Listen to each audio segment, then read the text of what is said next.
The number of employees who are looking for additional source of income are growing.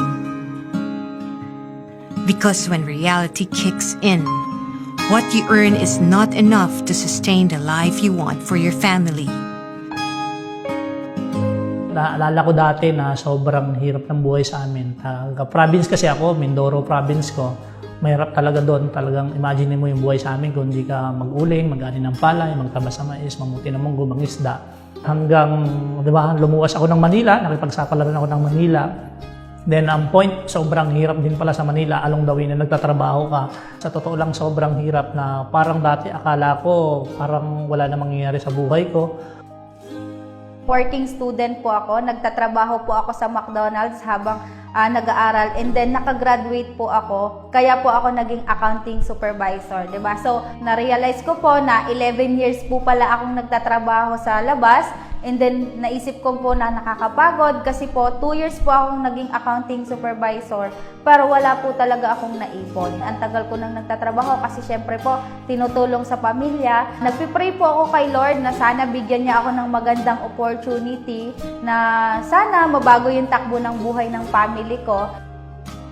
Ako po ay laki sa hirap, laki sa mga pagsubok, kaya anumang mga pagsubok sa buhay namin ay alam ko na kung paano i-survive, at sa tulong na rin ng pananalangin sa Diyos.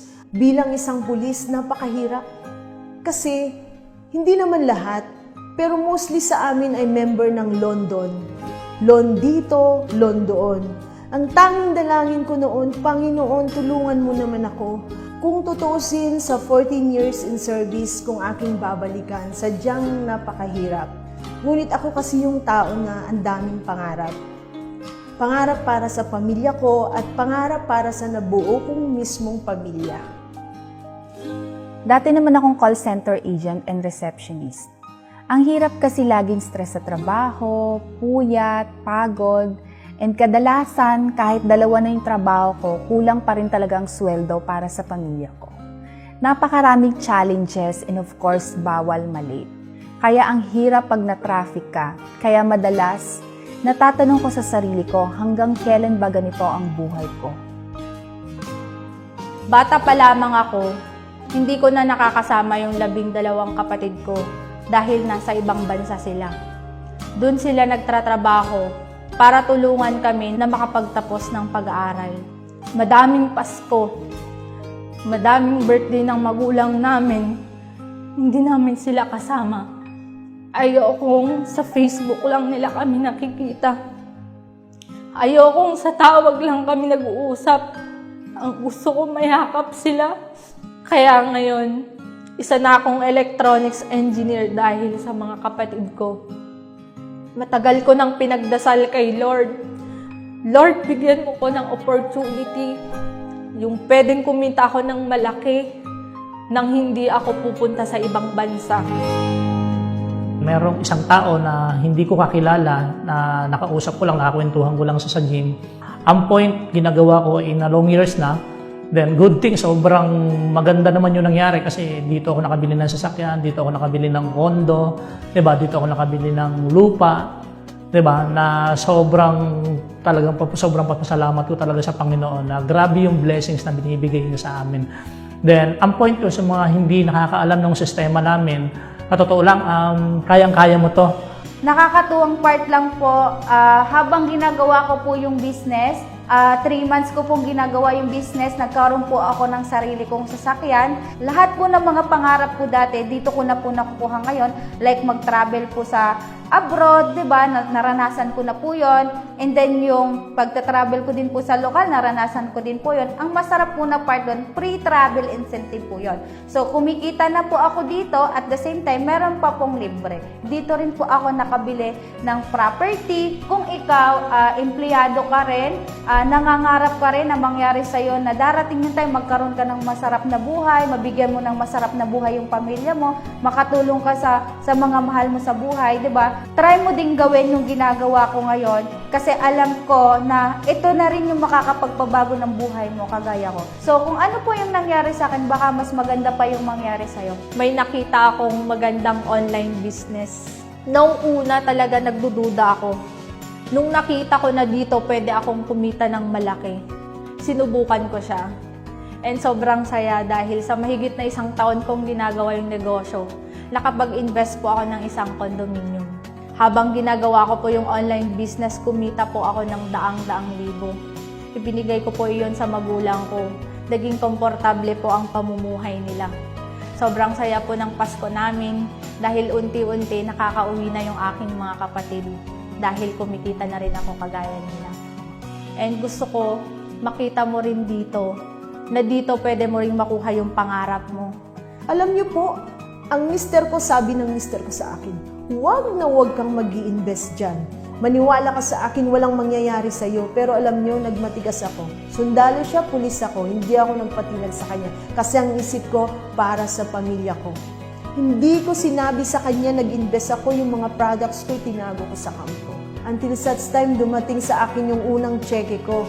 Kukuha kami sa office, nagpasama ako sa mister ko. At hindi ko akalain na ang unang kita ko for 2 weeks pa lang, 21,000 na. Siyempre, tayo mga pulis, hindi tayo mag-i-invest sa isang scam, di ba? Kasi pulis tayo eh. Papayag ba naman tayo may scam? At ang kagandahan nito, mga kaibigan, yung kasamahan namin, yung kakilala ko, inspector, alam niyo kung anong ginawa niya. Ano ba yung business na pinagsasabi mo? Sabi niya gano'n. Nag-investiga siya kasi syempre 10 years siyang investigador, di ba?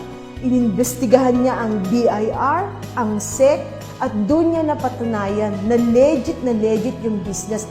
At the same time, on the spot, nung napatunayan niya na legit, nag-invest siya at ang dami din niyang naakay ng mga kasamahan namin. Pati yung mga kasamahan ko sa office, nag-invest sila. Akalain nyo, 3 months lang naabot ko ang income na 235,000.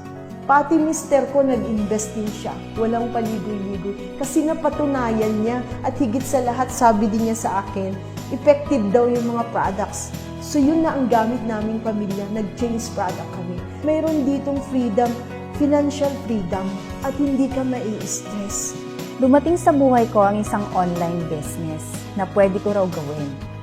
Punong-puno ako ng duda nung in-explain sa akin, pero na-realize ko, why not give it a try? Because that time, naisip ko para naman ito sa pangarap ko.